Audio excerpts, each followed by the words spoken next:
Started. Not eating. We're ready. We're all ready. Yes. Brian. No. After you. Hello. Sorry to call you to order, and I'm sorry a few minutes late in starting, 5 or 6 minutes late. We're letting a few stragglers play catch up with us. Good evening, everybody.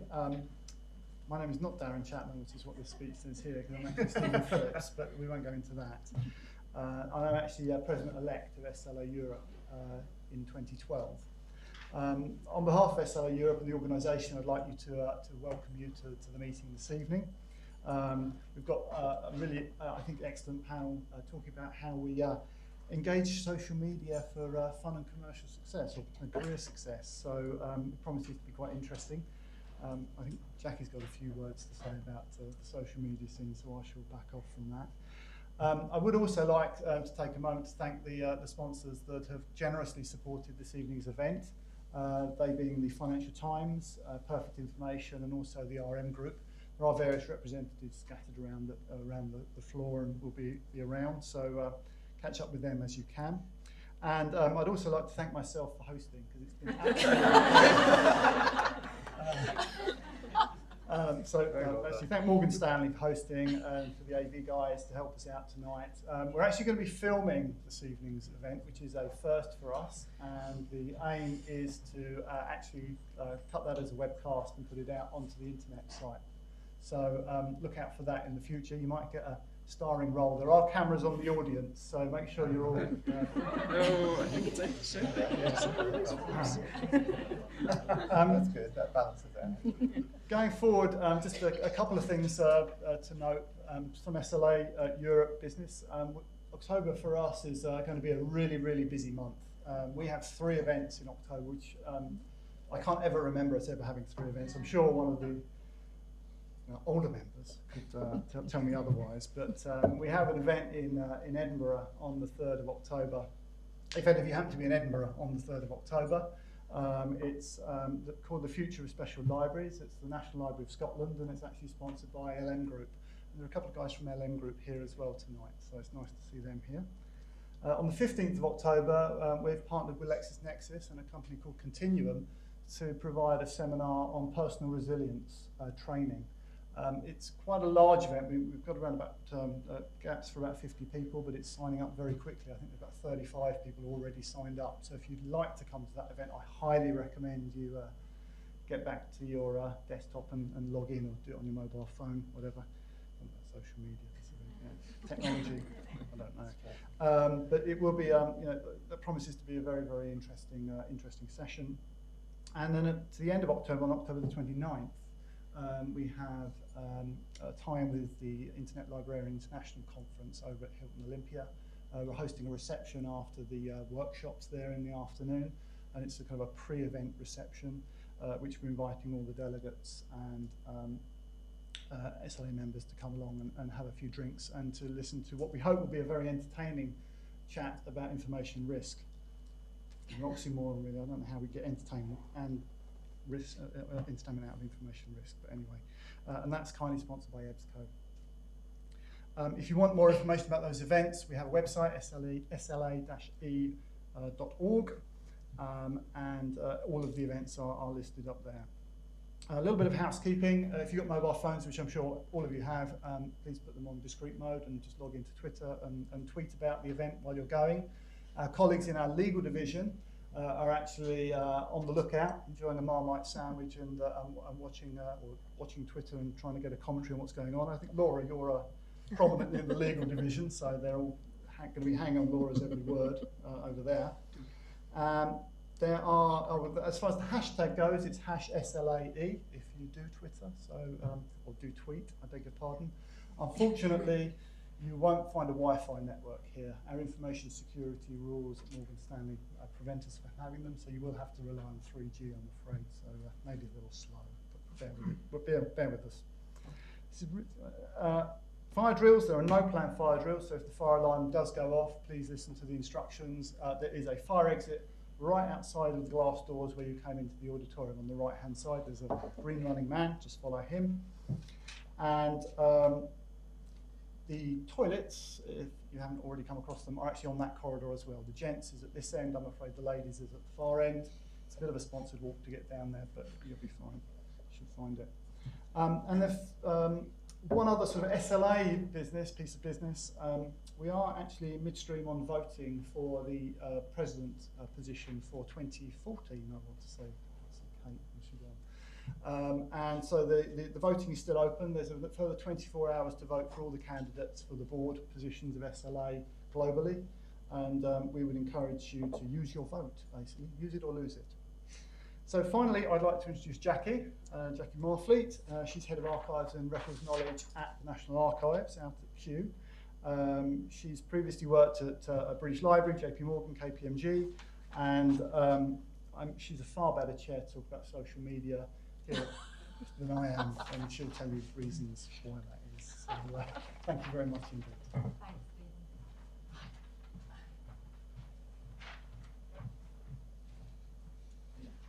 Coincidentally, actually, my department launched a web chat service today as a way of providing advice services to members of the public. So that's been one of our forays into using social media. We've also got a blog that we regularly update. It's a corporate blog that various people within the organisation use to share advice and expertise. We have a Twitter feed, and I believe we've also got a corporate Facebook page. So as an organisation, we're not doing too badly in using social media. But my role here today is to chair the evening, to introduce you to the three speakers, and then to chair the questions at the end. So I'm going to introduce all three speakers in turn. They're each then going to take 15 to 20 minutes to tell you about their experiences of using social media, both in the workplace and at home, the pros and the cons of that. Neil's actually got a little video that he's going to be showing, I understand, at the end. Give it away. I've given it away already, yeah, something to hang on to. And then hopefully we'll have some informed debate at the end. So I'm actually going to read from the bios that each of the speakers have submitted about themselves. So Laura, who is our first speaker, Laura Woods, graduated from City University London with an MSc in Library and Information Studies in January 2010, and is currently working as research analyst at Addleshaw Goddard LLP. Laura blogs about her professional development activities at Organising Chaos, and you can find her on Twitter as @WoodseyGirl. She has a long-standing interest in the use of social media for networking and learning. So that's Laura. And second up will be Meghan Jones, who's the Assistant Systems Librarian at the University of Brighton. Previously a librarian, mostly in the corporate sector in London, she feels like she's used social media in just about every aspect of her life and is aware of many Twitter hats, which no doubt we'll find out about. For most of her library-related tweets, she can be found on Twitter as @BarbaraGordon. I won't ask. That girl was a librarian. Oh, really? I shall expand. And then finally, Neil Infield leads a team of business and intellectual property reference specialists in the Business and IP Centre in the British Library. They provide information and advice to inventors, business startups and growth companies. Neil started his blog in Through the Outfield, let's get that wrong, in 2007, and has published over 500 posts.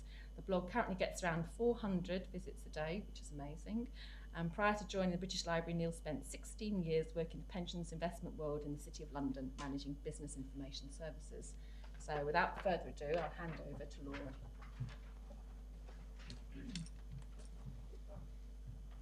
Thank you. Right, I've used social media for quite a long time in a personal capacity. I've probably only used it for professional reasons in the last sort of 5 years or so. So what I thought I'd do this evening is talk a bit about my own kind of personal history of social media, so to speak, and about how my use of social media has changed and what I actually use it for now and why and what I get out of it.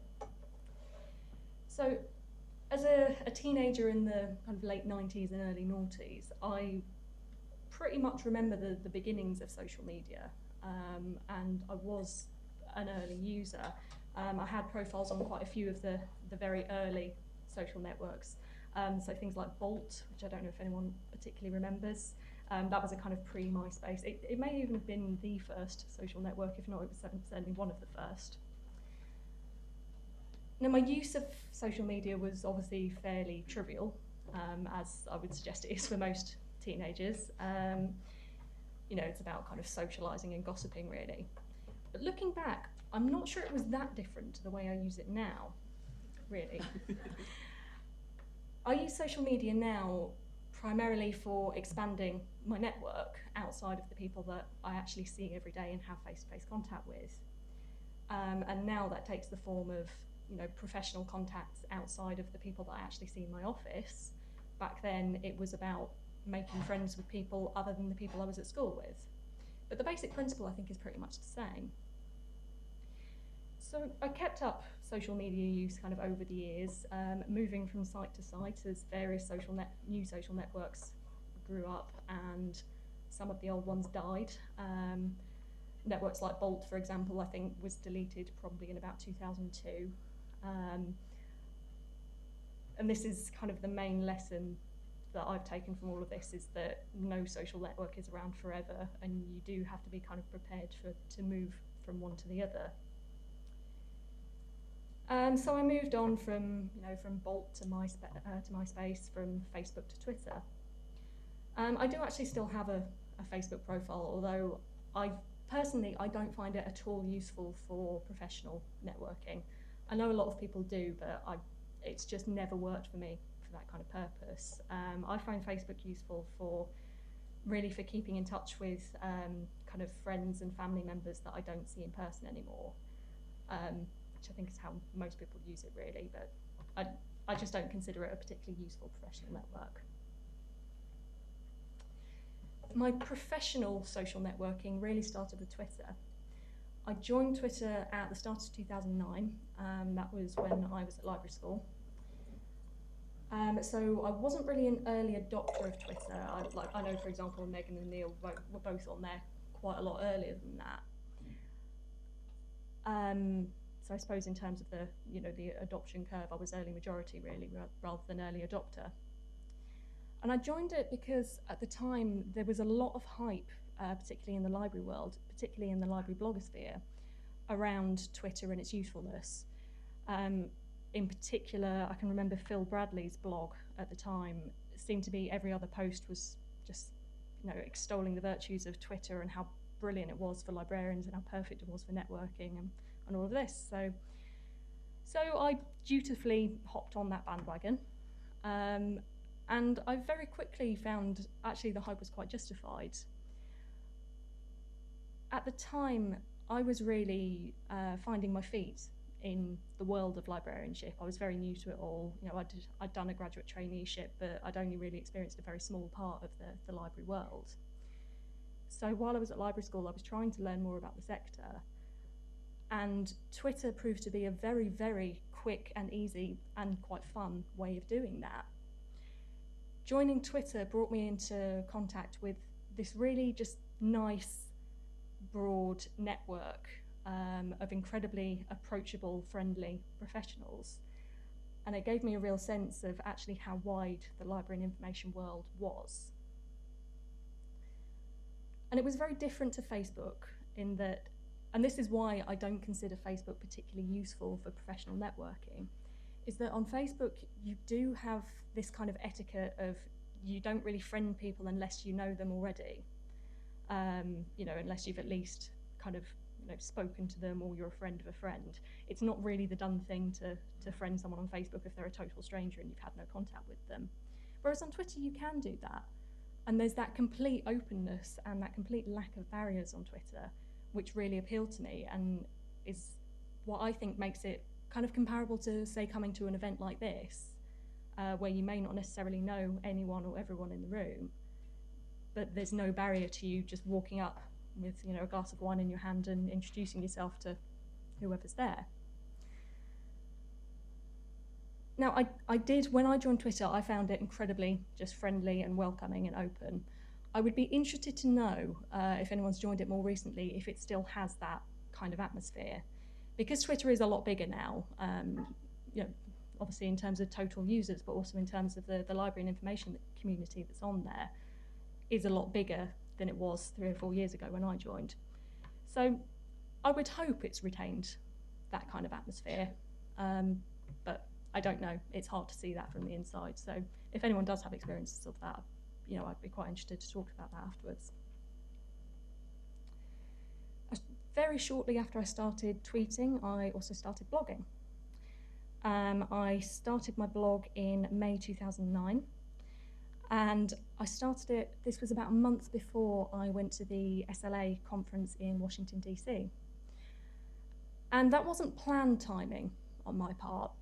I didn't really think about it much beyond, I thought it might be a good idea to set up a blog, so I did. I can't say there was very much thought behind it besides that. But as it worked out, that timing was incredibly fortuitous, because the fact that I'd gone to this conference, and it was the first library conference I'd attended, and it was, you know, by far the biggest sort of library type event that I've ever attended.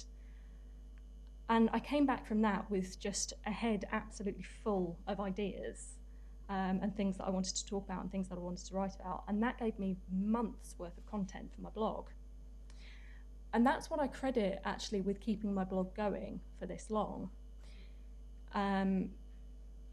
Because I think the problem that a lot of new blogs have, and the reason a lot of new blogs do fizzle out quite early on, is simply that lack of content and people not being quite sure what they should be writing about and what people might be interested in.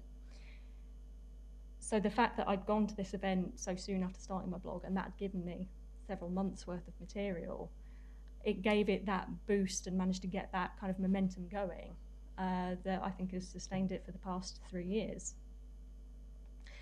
So if I could offer any piece of advice to anyone thinking about starting a new blog, it would be try and hang it around something early on, you know, whether that be a new job or a new project or an event you're attending. That's a really good way to actually give it a really early boost and help it to keep going. So that's how my kind of path through social media has gone, and that's how I got into using Twitter and using WordPress, which is where my blog is hosted. And Twitter and WordPress are still my two main networks for professional purposes. So I'd like to talk a bit now about how I use them now and what it is that I get out of them. So if I start with Twitter, I really cannot overstate how useful I find Twitter as a professional tool. Twitter allows me to contact information professionals and people in other fields who might not call themselves information professionals or librarians, but will be doing similar related jobs around the world, and doing roles that I'd never knew existed, working for organisations that I had no idea would hire people with our kind of skill set, people in countries that I have never visited and may never do, and people that I just would never have a chance to meet in the real world. And there really isn't a comparable real world example of that. I mean, even taking SLA as a network, as an example, I really value SLA for that opportunity to make connections and to meet other information professionals. But just in terms of numbers, I mean, even in saying that perhaps through going to the conferences and going to events like this, maybe I've met 100 or so information professionals that I wouldn't have met otherwise. I follow 800 people on Twitter. And there's just numbers-wise, there's no offline way I think you could build a comparable network. As well as the networking side of things, the other main thing I use Twitter for is for following conferences and events. So events like this one this evening and so on and so forth. And that actually has become more useful for me over the past couple of years because I'm actually based up in Leeds now, so I don't often get to events like this. Sadly, there's not quite so much professional networking in Yorkshire as there is in London. Although I am trying to change that at the moment. And because my organisation doesn't really have much of a training budget, I also don't get to go to many conferences. But I can still keep my hand in and get an idea of what's being discussed if people there are tweeting And I can do that regardless of whatever else I'm doing. You know, I can sit at my desk at work, set up a column on TweetDeck, searching for the hashtag, and just keep an eye on it and see if there's any interesting snippets coming up that I might want to follow up on. I also regularly live tweet from events that I'm at. Obviously, I'm not tonight because I'm speaking, but where I sat out there, I would be. And that, I've seen a lot of people say that they really struggle with kind of paying attention to an event and tweeting from it at the same time. And it is a bit of a skill, and it is something that takes a bit of time to learn how to do. I personally find it really useful as a form of note-taking, because if I'm sat there with a pen and paper, I have the dreadful habit of trying to desperately scribble down every last thing that's said and get a really exhaustive account of everything that happens. And if I'm doing that, I do not process anything. You know, I come back and I look at these pages of notes that I've got, and I actually haven't picked out what was useful or, you know, what I might want to follow up on. Whereas if I'm tweeting, that forces me to only focus on, you know, what's interesting, what's useful, what's exciting, and just pick out those nuggets.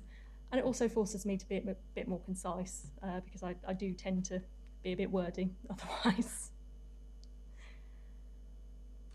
So I've used Twitter for a long time, well, for the past few years, for my own professional and personal development, really. It's never had that much relevance to my actual day job until recently.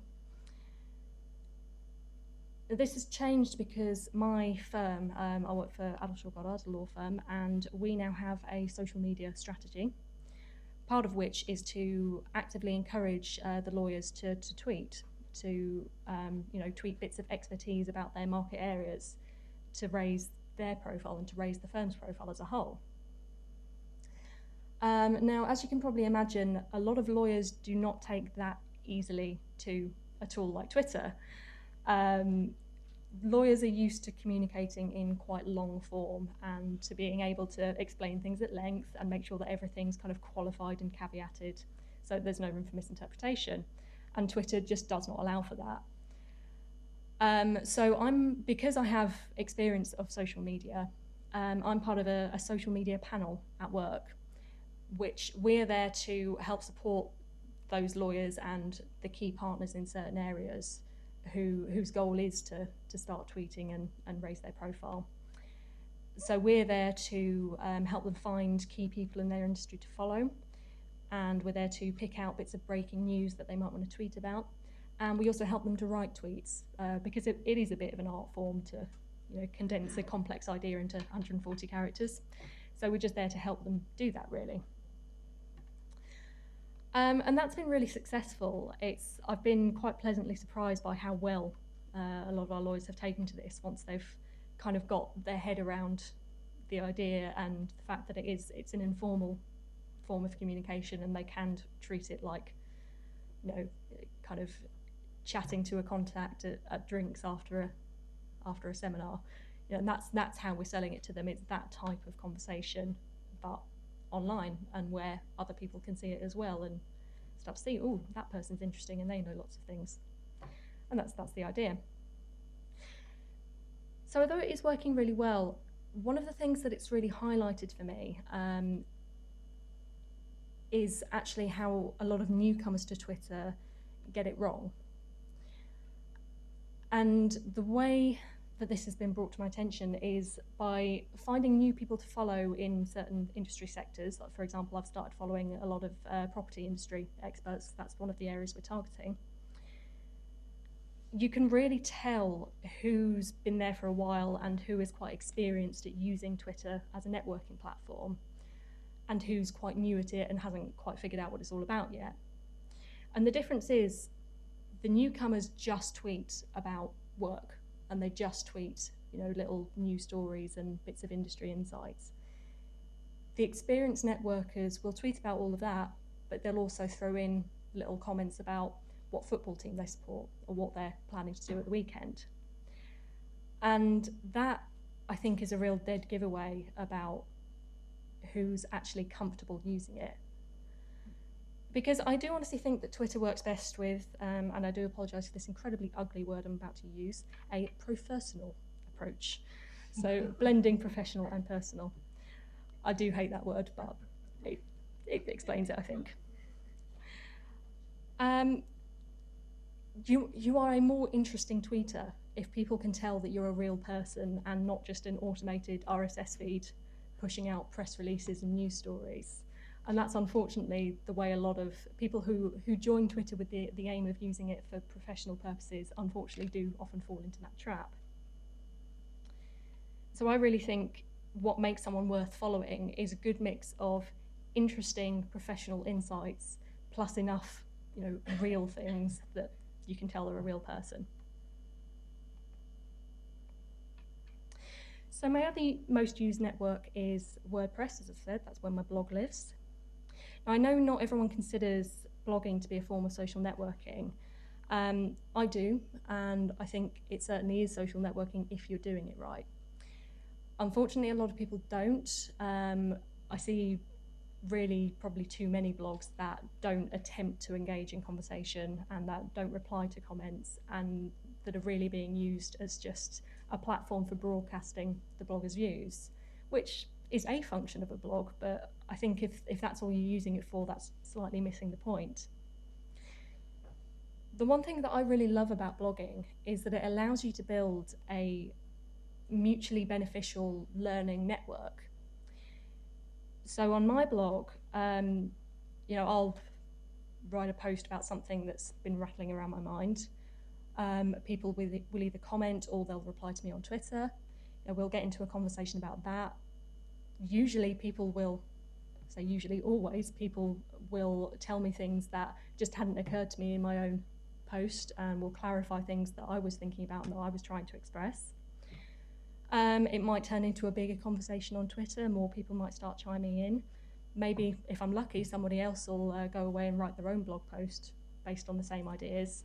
And the whole thing just kind of snowballs and everyone involved really benefits from it.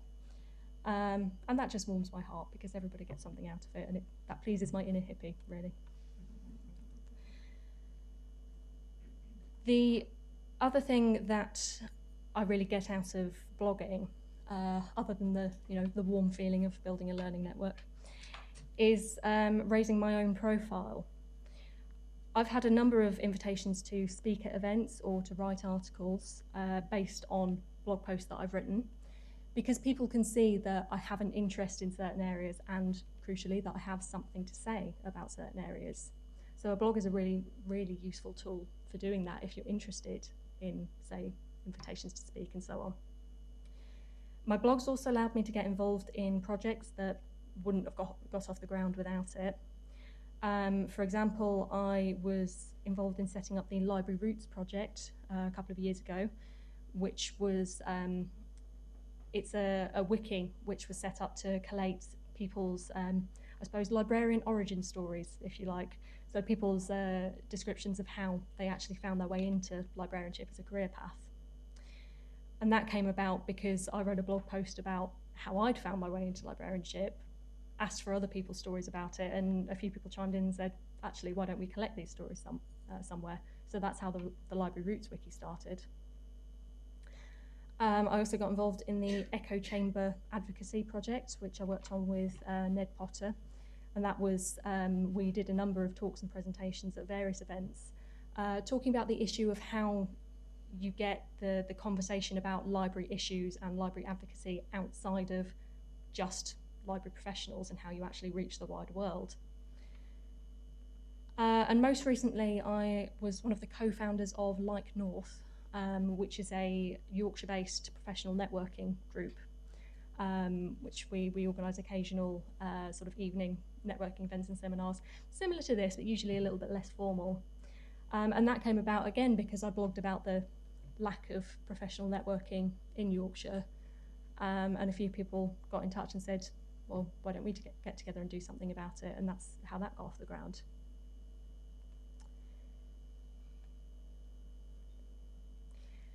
So that is my definition of engaging with social media for fun and career success, and that's how I found it working for me. I'm going to wrap up now because I think I'm a bit short of time. So I'm just going to leave you with my top 3 tips for engaging with social media for fun and career success, as the title goes. My number 1 is be open. You need to be willing to try out new things, explore new networks, find new ways of communicating. Because social media changes all the time, it evolves, and no one network will stay forever. I don't think you can, for example, learn how to use Twitter and then think you've got social networking sewn up, because Twitter won't be here in maybe a few years, maybe more, maybe less, but other networks will have come up in the meantime. And it's as important to be willing to try out networks that actually ultimately aren't successful. Remember Google Wave? That was going to be the next big thing, and that's now been shuttered. Yeah, exactly. So being open to trying new networks and new ideas is really important. My second tip is be interested. Social networking is as much about what you can learn from other people as what you can broadcast and put out there yourself. So it's really important to, say, reply to people on Twitter, leave comments on blogs and reply to comments on blogs, join in discussions on LinkedIn, join in hangouts on Google+, whatever network you're on, just make it a conversation. The conversations is where the value is. And my third tip is be yourself. Having a professional persona on social media is fine, indeed probably advisable. We all have different faces we put on for different occasions. I'm not quite the same person here as I am at home with my family, and I'm not the same person on Twitter as I am on Facebook, because they're different audiences. But having a professional persona shouldn't mean erasing all traces of personality.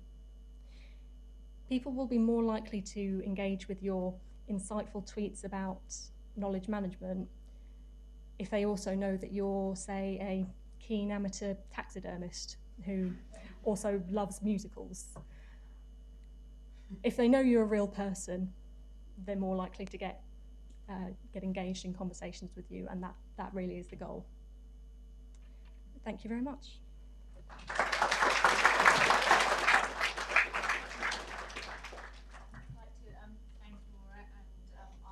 Hold your questions to the very end and keep the flow going, and Meghan will now give us her views. Hi. So a brief explanation as to why I'm called Barbara Gordon on Twitter. Batgirl from the DC Comics started in the TV series in the 60s, and she was a librarian. And she's remained a librarian through several different reboots, although don't ask me about the current reboot, because as far as I'm concerned, it doesn't exist.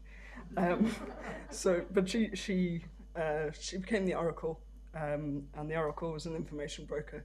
So even then, her information and library skills never really went away. But enough of Barbara, and back to me. I've been on the internet since 1995, and I've been blogging on and off since 1999. Back when there were roughly 25 UK bloggers and we all knew each other. There's a lot more. I don't know many of them.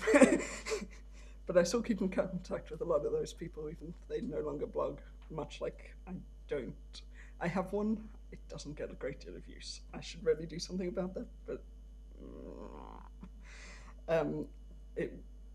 as Laura says, you've got to be interested and you've got to be motivated, and right now I am not motivated enough to blog, but I'm motivated enough to Twitter. So my first account, which is Barbara, I got onto Twitter in 2007, so very much an early adopter. At the time, I was working for the Honourable Society of Gray's Inn, which is one of the Inns of Court, and I had a blog that went with it, and it's not really the place where you can use your real name. So Barbara it was. And that Twitter was really useful because I picked up a lot of legal contacts, and when I moved out of the Inns of Court and into barristers' chambers and then commercial law, it meant I had a ready-made collection of people that I could contact and go, what on earth is this person asking for? What is this acronym? What does this mean? Where would I find this? And all the things that you've run up against when you've suddenly become a solo librarian for a large barrister's chambers. And then I've kept that up. I went to the King's Fund, which is a health and social care policy think tank, and I expanded my Twitter circle to health people, whether they were information professionals or not. And then I have now gone into academia, which is an entirely new kettle of fish. I got a personal Twitter account. I have more than one, considerably more than one, in 2009, and that was mostly partly because the Guardian was doing a chocolate tasting event, which they wanted people to attend and Twitter from about the chocolate, and I didn't really want to do that on my library account. So I set up another one, and so I use those two. Some of you follow me on both, in which case you'll know that they're not really that different. I talk more about knitting on my personal one, but I complain more about students on my other one. So take your pick for only what you're interested in. Professionally, I've used Twitter in various different ways. The King's Fund, I gave them a presentation when I started, maybe about 2-3 months after I started, and got them onto Twitter. And we had two accounts. We had one for the main King's Fund, and then we had one for the King's Fund Library. And I looked after the library accounts, and occasionally popped up on the main Twitter account, but mostly I interacted in the background, making sure things were running smoothly. I spent a lot of time monitoring Twitter for any mentions of the King's Fund. It could be a bit of a hot topic at the time, particularly with the NHS changes, so it was quite useful to see what people were saying on Twitter, and if appropriate, I could respond and say, hey, we've got this report, you might want to read it, or in the library we have this article, it may be relevant to you. Occasionally people would complain and we'd try and sort that out.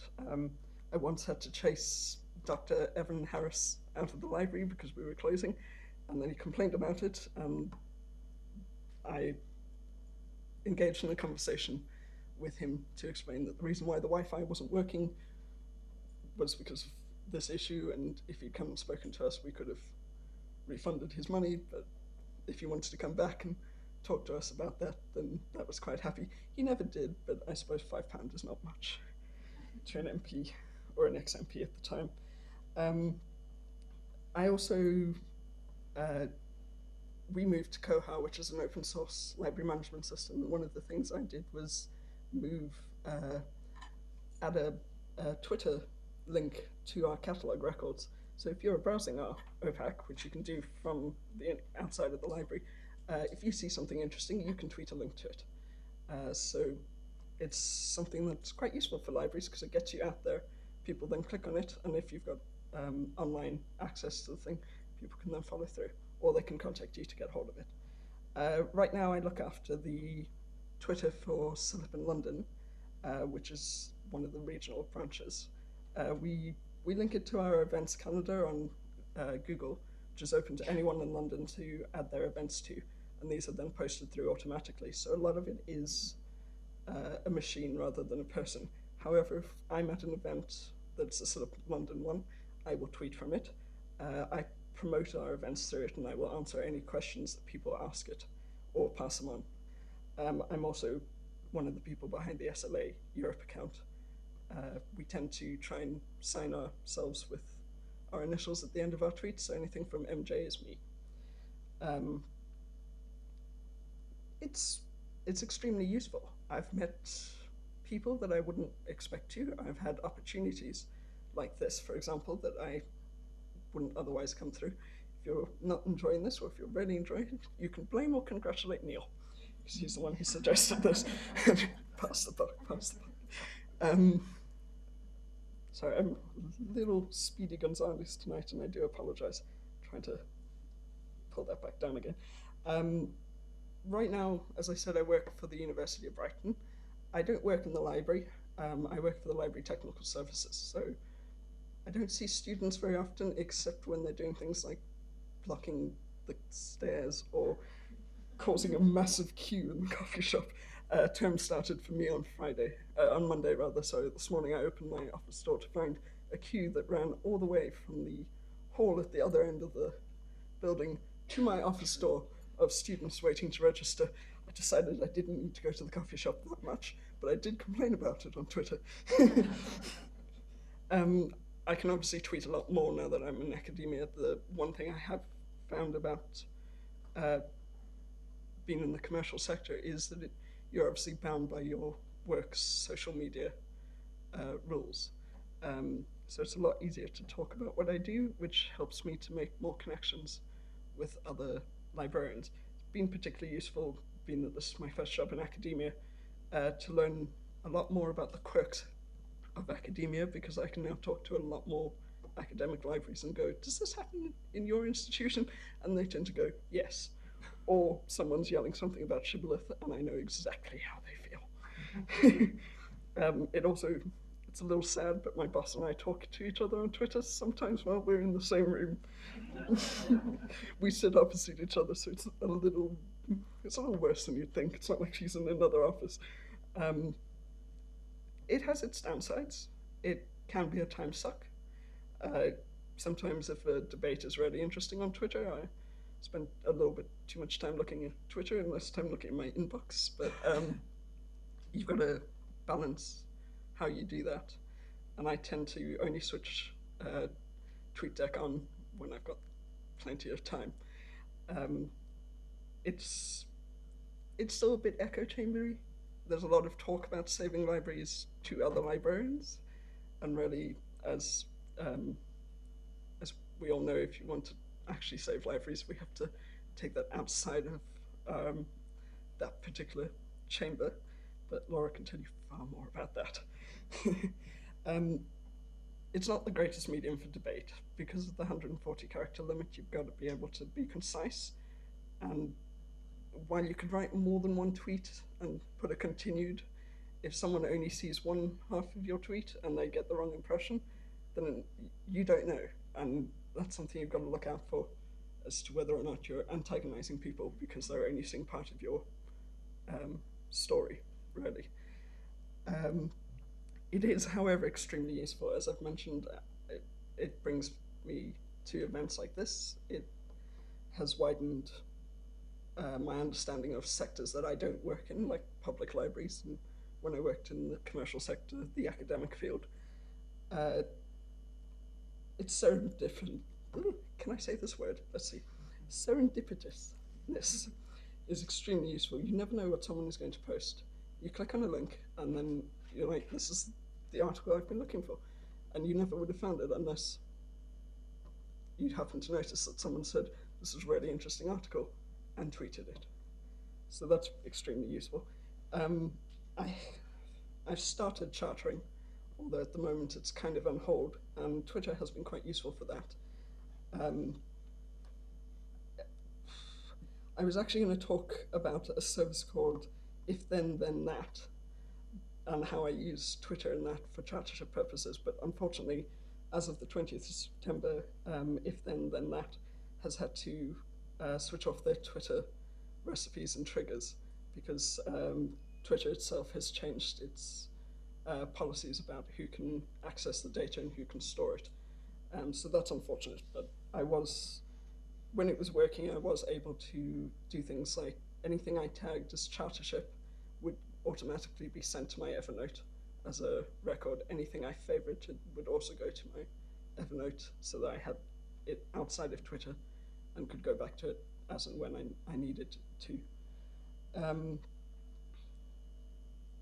I still use Evernote's direct Twitter function, but I suspect that's going to go the same way as If Then Then That, because it's using the same functionality that they're pulling back on. So don't get too attached to that one if you're using it. I don't do Facebook. I haven't done Facebook since 2007.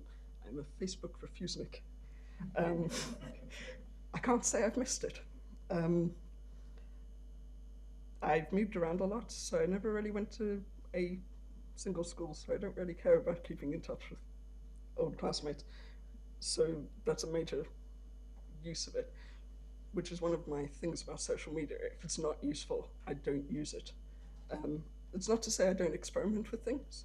I do. I will sign up. Like Laura says, you've got to be open to things, even if they're going to fail. I try them. If they don't work, I ditch them. Your time is precious, and social media is useful, but as I've mentioned, it's a time suck. It will consume more time, as much time as you are willing to give it, but it will take a lot more if you're not careful. Less frivolous social media. I use LinkedIn. I'm a big user of LinkedIn. It's how I connect to people I meet at events like this. It allows me to, because I'm terrible at names and faces, look at people's photos and go, oh, it's that person. And they work for there.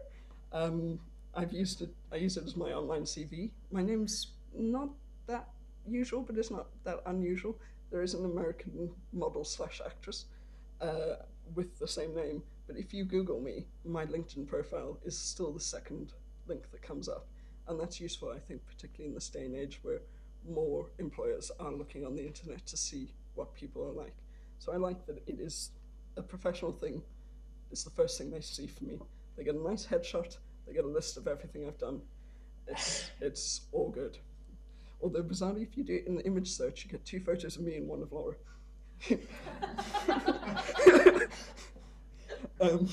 I should mention that I used to work with Laura briefly when we were graduate trainees. I was the old graduate trainee and she was the new. I also use LinkedIn to research jobs. I was job hunting from February this year until May, and LinkedIn was extremely useful for looking up interviewers and seeing what their history was, and if I had any connections to a company that I could then go and ask about what it was like to work there and things like that, which was quite useful. I found out a lot about my current boss and my boss, and it was quite useful to know that they were interested in social media because they said so on their LinkedIn profiles. So that was nice because it meant I knew there was at least one thing we would be able to talk about at the interview. And then while I worked at Europe, I was not actually a librarian, and I didn't work in the library and information group. But I did some external client work for one of their clients, which is the Modern Built Environment Network, which is part of the Technology Strategy Board. It's a government-funded, industry-wide sort of attempt at a closed social network. In a sense, we try and get people from our particular industries and get them to talk to each other and share ideas and bid for things, etc., etc. And I did a lot of work on their LinkedIn, posting topics, moderating comments, adding members, removing spam bots. Always an important part of any social media activity is getting rid of those very lonely women who just want a nice man.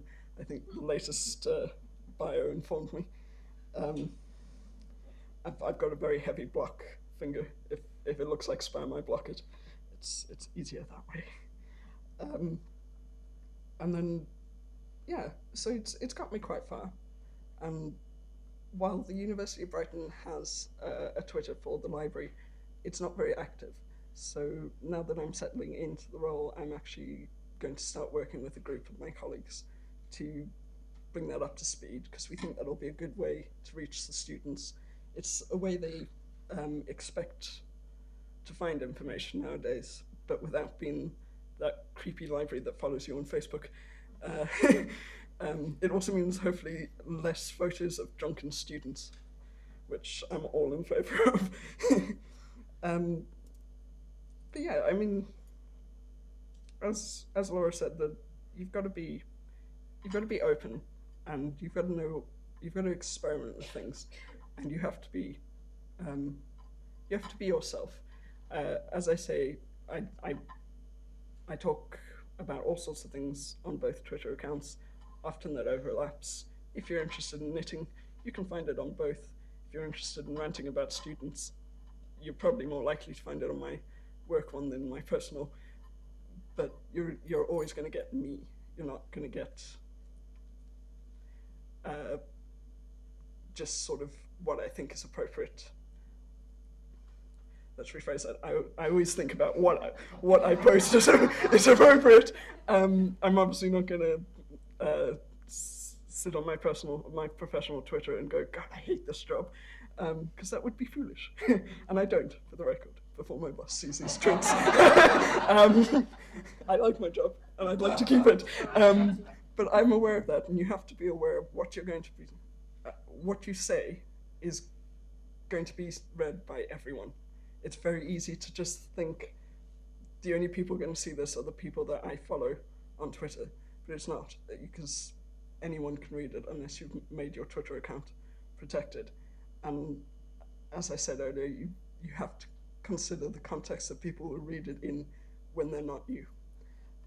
So that would be my top tip for using Twitter, is always consider the context. Context, always context. And that, I think, is it, having Speedy Gonzalez through my talk. I hope you enjoyed it. Thank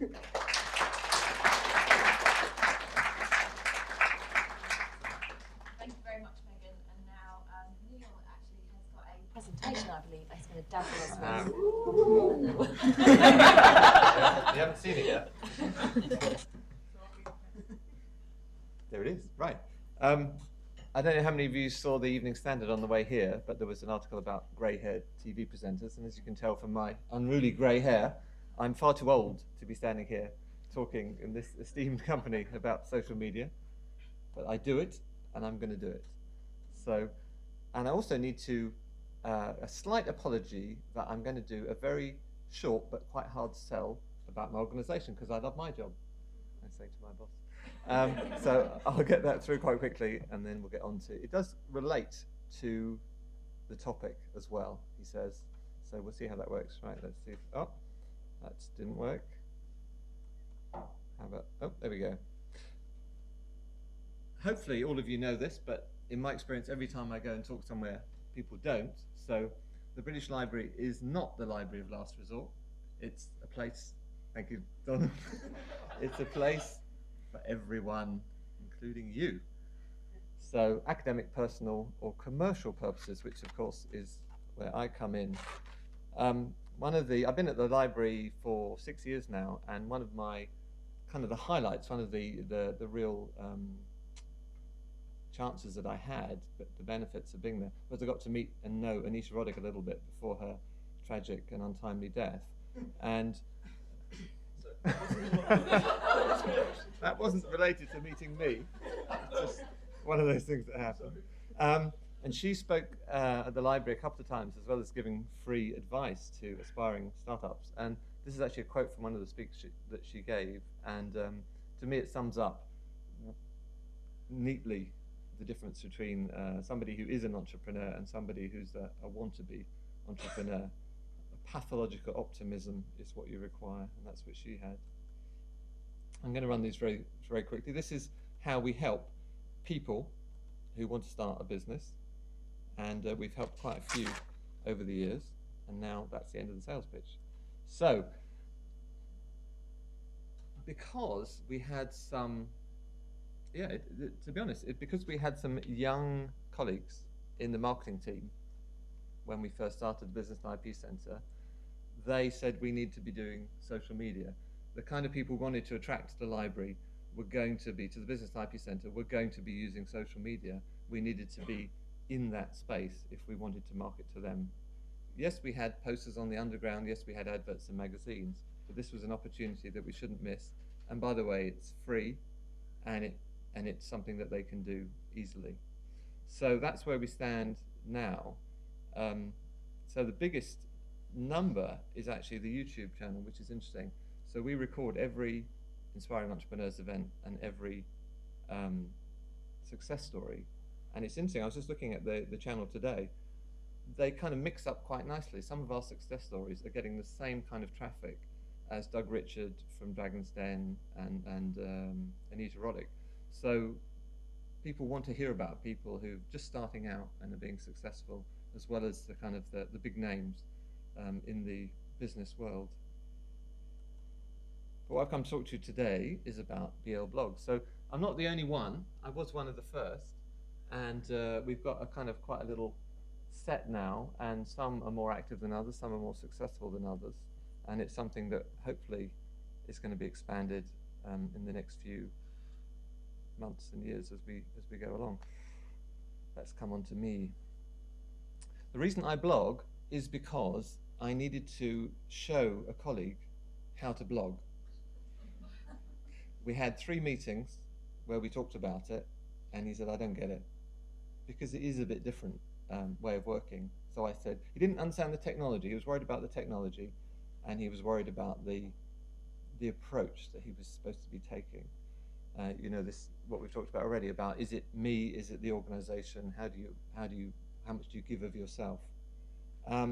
So I said, well, let me just try and set one up, see how easy it is technically, and then just kind of have a look at what content might go in it. I used WordPress. I set it up within 8 minutes because it's that easy. You can kind of tweak it and improve it, but the basics are incredibly easy. Hopefully you'll confirm that. And then I just started writing about what was going on in the centre at the time. And by the time I got round to convincing my colleague that it was the right thing for him to do, and he does it, and he has a very successful blog, and we have a friendly competition about who gets more traffic. He's more competitive than I am. I was addicted, simple as that. But that's not a reason. Being addicted to blogging is not a reason for doing it. The reason for doing it is because it works. Obviously, you know, I'm all about business. I'm all about pragmatic approaches to things. It's all about, you know, is it a good use of your time? And so you can see from the numbers that yes, it is. And I do enjoy it. And it's easy and free. Now, I have a terrible memory. That's one of the main reasons I use LinkedIn, to remember people I've made contact with and where they work and what they look like. I also wanted to remember things that I'd experienced and people I'd met and events that I'd been to through the centre, and you know, meeting Anita Roddick, meeting other people.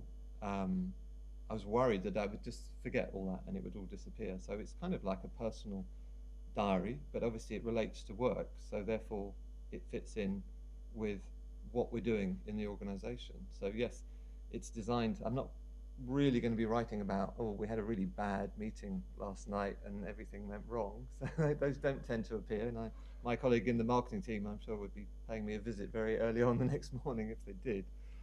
And also, hopefully, improving my reputation too. That's not the aim of it, but if you're doing a good job, then the consequences should be there. So this is my homepage for my blogging, and this is actually I updated these slides from the previous set, and the previous one was more like that very first section. It was kind of like, and that's why it definitely was time to post an update, because there's a kind of it's a bit like feeding the animal. You put a post in, the traffic goes up, and then it starts dipping, and it's like, oh, how low can I let it go before I have to put another blog post in? You can relate to this. So for reasons that we won't get into the details of where the traffic comes from and why it happens, because that is a bit of a mystery to me. I've had a really lot of traffic, so it's up to 800, and I know what it is, but I don't know why it is. So I'm just very grateful for the fact it's high, and when it goes down, I'll live with that as well. So with WordPress, you get this excellent kind of homepage, which really tells you a lot about what's going on. And drilling down into some of that as well. So these are I went back and did my all-time top activities, which run across. So not surprisingly, the homepage is at the top there with 75,000. And then just recently into number 2 slot is this, our YouTube channel gets 250,000 hits. I don't know why that's there, but I'm very happy that it is. And then I've got some of my old stories from way back, which just get a constant amount of traffic. So not many people have written about the big crystal ballpoint pen, and I have, because it's fascinating to me. And that 6,020 people, oh no, 11,503 people agree with that. So we're going to talk a little bit about the overlap between the business or the professional and the personal, and I certainly agree that you need to present yourself as a kind of whole human being. Otherwise, there is a danger that you're going to alienate people. I made the mistake of following somebody on Twitter the other day, and every tweet was, "You must buy this stuff from us now." And they lasted 2 days. That was all they were saying. Yeah, I know. I thought, well, you know what? I was really curious. I thought, are they just going to continue doing that forever? Is that all they're going to do? And yes, that was all they were going to do. So I don't know how many followers they have now. So when I stray, and I'm going to come to that with some slides in a little bit, I can always go back to my category cloud, which is actually on my every page. So when my colleague in business marketing says, "Why are you writing about these things that aren't related to your job?" I can say, well, it's just a kind of a one-off. If you look at my category cloud, you can see that most of the time I am actually writing about stuff that relates to work, because otherwise the name of the blog or the description of the about of the blog is going to be wrong. So you do have to kind of stick to that. That's what you're telling people you're going to write about. So you should stick to that within limits, but at the same time, you're allowed to stray a little bit away. And I think it's important, and I can't stop myself. So, so there she is, Anita Roddick, live and dangerous, when she was still with us. And she had some great slides there. I don't know if you can see that from the back. Homo economicus plus homo consumicus equals homo screwed-upicus. She was a fantastic speaker. You never actually quite knew. Although she had slides, you didn't actually know where she was going to go next. So I was sitting in the audience, and I had an opportunity to write it up, and I did. There it is, a thing of beauty. And somebody was actually, my daughter was actually saying that she only discovered recently that the whole, in the end, the only change they made from the original design was because young children were choking on the lids. And so now there's a little hole, so if your unfortunate toddler does suck that down their throat, they can still breathe for long enough to get them to the hospital to have it extracted. So I was interested in it, and so have other people been. Now then, I think you have to be interested in what you're writing about in any form of social media. People can tell. And what I get passionate about is our success stories. So people who've come into us and we've helped them in some shape or form, and then they come back to us and let us know. This one actually came from a colleague. And obviously, if it's something creative that they're doing, then you can illustrate that with some pictures. My blog was reviewed recently by some analysts, and they said I didn't have enough pictures on my blog, so you'll be seeing more pictures coming soon on my blog. And sometimes I just literally bump into people by chance. I was just in a workshop, kind of testing it out in the centre, and I met these people from Flubbit, who've just relaunched. And even at that point, they'd been given, as you say, $1 million, small print there, $1 million of investment. So, and they were just coming into the centre, learning how to write their business plan, how to market their idea. So we're just going to run through some of these. Again, this is what I like about my job is it's completely random, the kind of ideas that people have and the kind of successes. So this is actually a culinary courses in, I think it was Yorkshire, I forget now. And I was even able to link to a clip from ITV, local news program. This is a great one. She contacted me recently at Didi and said, when we had the original advice session, you asked me if my idea was sustainable. And I said, oh, did I? I don't remember that. That was very good of me. She said, and I was worried at the time, but I bluffed it out, and it wasn't sustainable. So this business is no more. So it ran successfully for 3 or 4 years.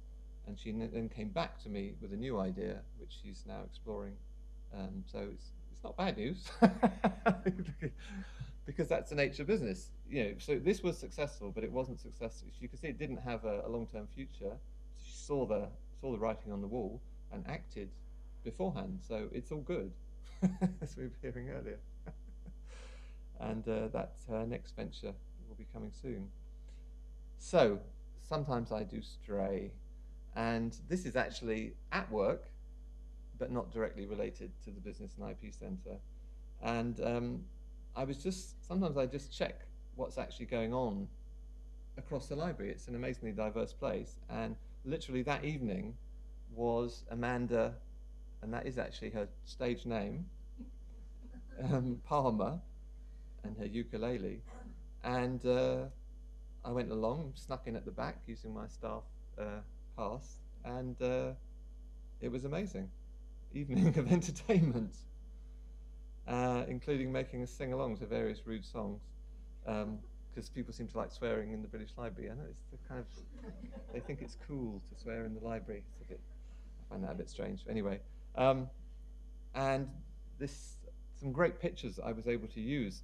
Searched for them on Google, found them, contacted the photographer, and she said, yes, absolutely fine, you can put them on your website as long as you have a little link to me acknowledging them. Straying away again. Where's Stephen? They're not my feet. Where is he? These are somebody else's. But yeah, so for my 50th, I decided I'd see if I could get to the top of Kilimanjaro, and it was a big deal for me, so I put it on the blog. Totally personal, but not appearing too many times. I try and be a little bit adventurous, a little bit interesting, keep people's attention, and this is some of my favourite stories that I've featured. Has anybody heard of the ice creamists? Anybody had an ice cream from the ice creamists? Yeah? Are they good? They're like £15 each, something like that? Well, I was going to talk about the breast milk. Yes. You had the breast milk one? No, I had the one with absinthe. Okay. Oh, wow.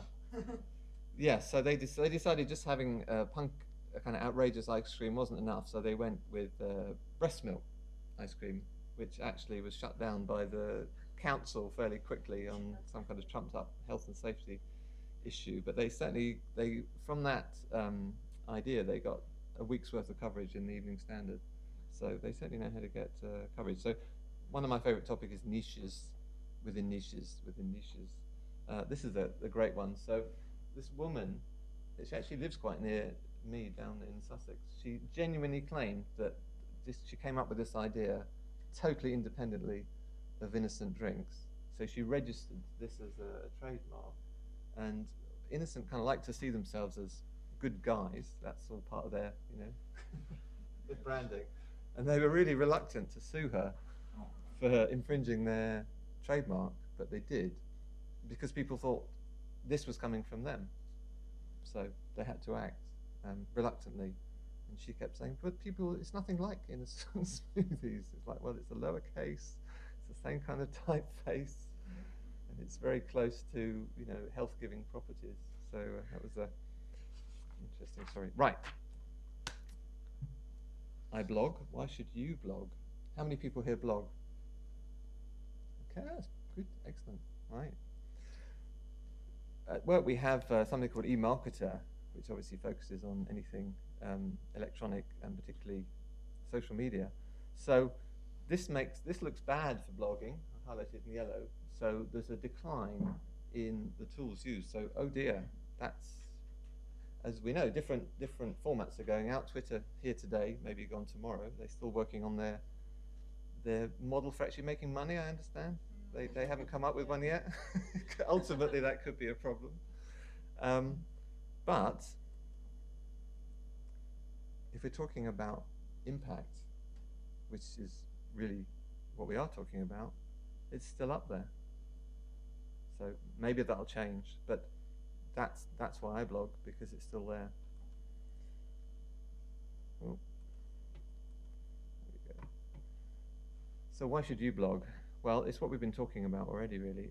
It's about presenting you and your organization, or your part in your organization, as a real human activity, not an anonymous business. And you didn't see the coverage of the Olympics recently. There was so much criticism of these large sponsors of the games. You know, it almost did them more damage than good. So there's a real need there.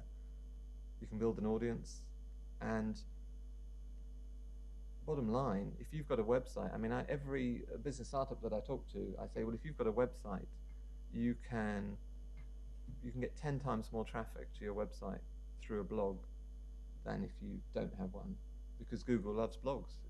Google loves real content, and there isn't much real content on static websites, or it can be computer generated, it can be artificially generated.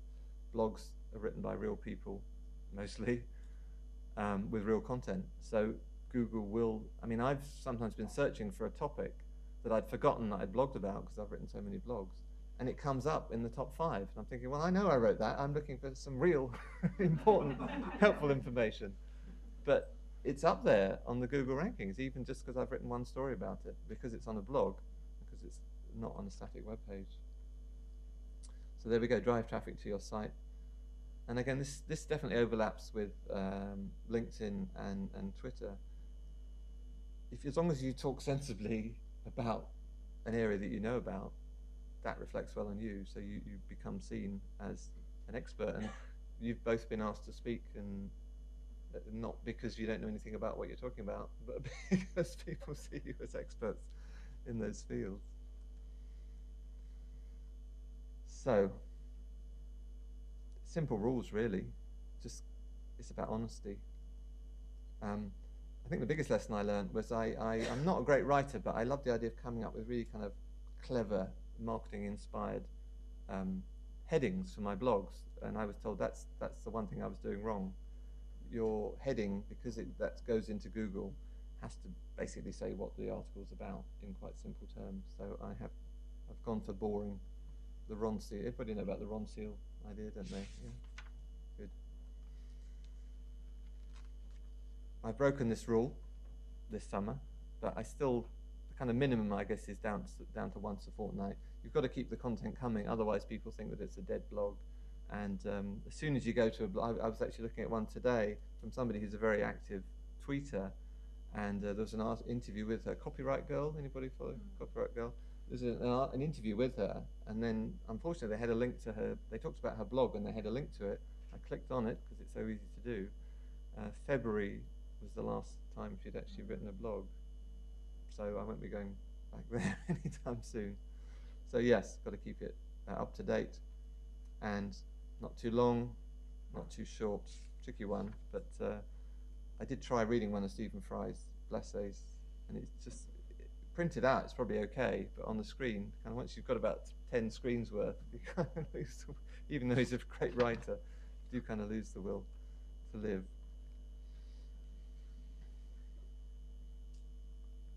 So, simple stuff. Yeah, a blog role, linking to other people, making use of other social media channels, getting those conversations going, hopefully stimulating some conversation. I certainly haven't been as successful as Laura in getting a conversation. Maybe my articles aren't as engaging, probably not, but you always get a minimum of kind of 5 or 6 conversations going, which is great. I have a few, but certainly sometimes I do get conversations on Facebook and Twitter relating to blog posts that I've written. Okay, we're coming towards the end now. Spam, the curse of all social media, but I'm maybe not blogging more than others. In fact, I do often turn to Laura for help on this, because I've had some comments on my blog that are obviously flattering, very complimentary, and just as this tiny little niggle that says, "Is it actually real?" And I turn to Laura and says, "No, I'm afraid that's spam." Damn. So out it goes. So there's some very clever spammers actually operating now, and they're real people writing real content. It's not computer generated, but it is actually designed. The key thing really is to see where they're pointing to. If it's an individual, or it doesn't point anywhere, you can maybe be a bit more trustful of it. If it's just pointing to some slightly dodgy looking website, that's the end of, you don't really need to know any more than that. And of course, we all know about trolls on the internet. I've heard and seen some terrible stories where blogs kind of get taken over by trolls and virtually destroyed, and people's lives even in some extreme cases. I haven't had too many problems. One, all the comments are moderated on my site, so I see them first before they go through. The only slightly awkward moment I had, I wrote about one of our success story inventors, and somebody wrote a quite lengthy comment saying, yeah, he stole that idea from me. Which, when I checked out, didn't actually turn out to be true, although there was kind of a complicated story behind it. So definitely didn't want that going out. Well, it didn't go out at all. Didn't want him to be able to publish that straight away. So that's, you just need to take a little bit of your time to make sure that that doesn't kind of damage your reputation. And that's true for all social media as well. I mean, we've seen in the national press, there's some warped individuals out there who, because it's instant and they think it's anonymous, they do stupid things. And now we're going to come to, so yeah, this is my, oh, yes, right, play VT. As they say. This was the one post in the 4 years I've been doing it that I took down. See if you can work out why.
Right, if we could just switch back to the slides.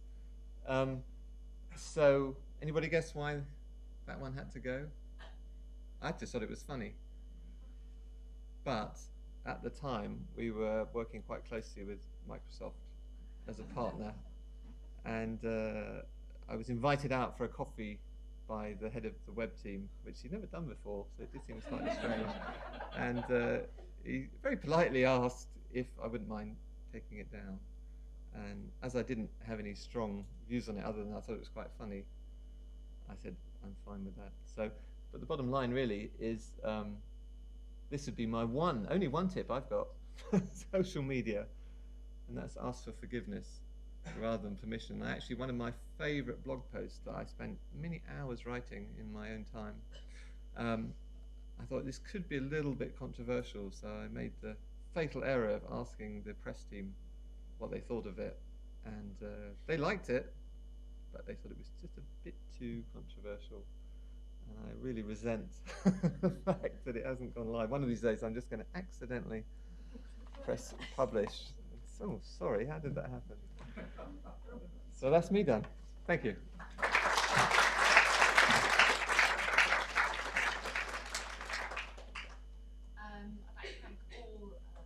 Speakers, and I'm aware of the fact that time is pressing on, but hopefully, Steve, we've got time to have a few questions. Yeah, they're waiting to serve the food upstairs. Oh. Hot food as well. So yeah, until 8. Okay, we've got 5 minutes and 7 seconds to ask questions. So, anybody got any questions, or is it food? Is Food. Oh yes. I wondered if you guys could speak a bit about sort of convincing an employer that you need to have a bigger social media presence, either in having a more active blog or starting Twitter or something like that, or engaging with Facebook or anything. Talk about anything. Yeah, like how do you sort of convince or make that case to them? I think really pointing to the kind of benefits that Neil was talking about there, about just the sheer amount of traffic that comes through something like a blog or Twitter or Facebook. And there are, I'm sure, case studies out there that you could look at from other organisations who've done the same thing, not necessarily in the library sector, but other businesses that have done the same thing. I think actually having that kind of presence is almost a bit of a no-brainer now, just because if you're wanting to get noticed and get attention from the wider world, social media is the easiest way to do that. When I did it for the King's Fund, I did do a presentation, and before I did the presentation, I made a list of all the times that people mentioned the King's Fund on Twitter without us having a Twitter presence. And then I said to them, look, these people were looking for this, these people were complaining about the Wi-Fi, but we need to be able to acknowledge their responses and respond to them. And they were like, oh, we hadn't thought, they hadn't thought that people would be talking about them on Twitter. And I was like, no, they're always talking about, if something goes wrong, that's the first place people go to complain. I mean, just look at any major service provider like T-Mobile or BT or British Gas. They have Twitter accounts dedicated now because people go on Twitter and go, my BT's not working! And then they can respond. So that's one thing that I did. Yeah. And that's a really good point, just making the case that actually your customers or your clients or whatever term you use are already there. So really you should be too. Yeah, that's what I was going to say. Absolutely, they're there. It's already happening. So and by turning your back on it isn't going to make it better. It makes it worse. Yeah, you can brush it under the carpet, but then you're going to trip over the lump. Yeah. Excellent. Yeah. Okay, just one more question then. Yeah.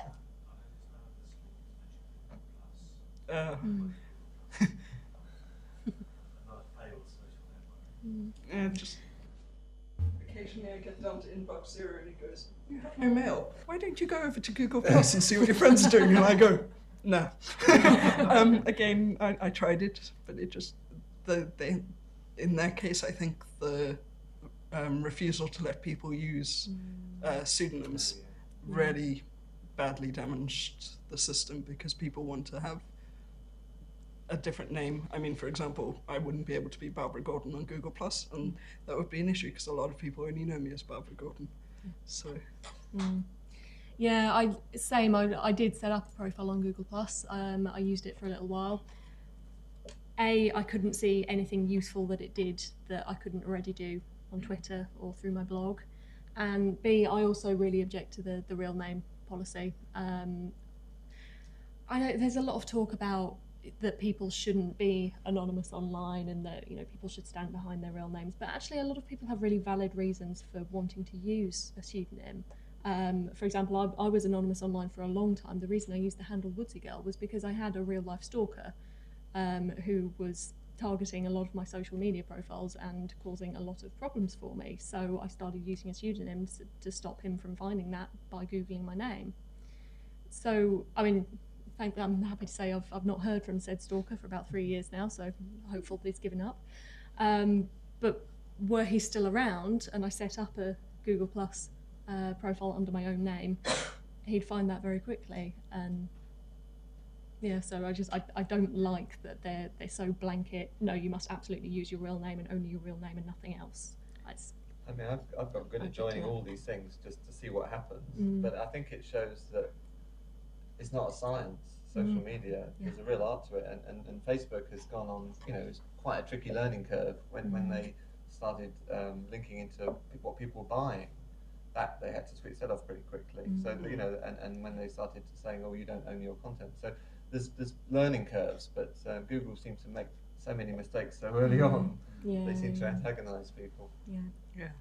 I think Google are quite probably arrogant in that area, in that they did want to, have this network and immediately be as big as Facebook, and they hadn't taken the time to kind of grow that gradually and learn by growing, which is how every other social network starts up. Nothing starts as big as Facebook. They all start tiny and they grow organically, and that's how it works. And I think Google didn't really want to take the time to do that. Even Facebook didn't start as big as Facebook. Yeah, exactly. But I think the other issue with Google is that obviously their well-known motto is "Don't be evil," and it damages the company when people are looking at it and going, but you've been evil.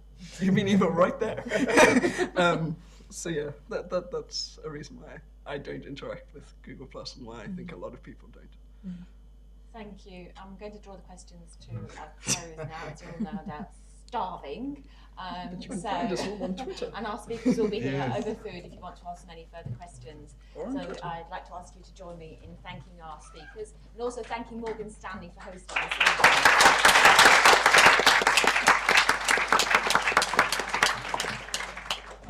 We just need to decamp to the 12th floor, I'm afraid. So I would advise everybody to collect the belongings from the reception outside, back to the lift lobby where you came in, up to the 12th floor. There is some signage up there.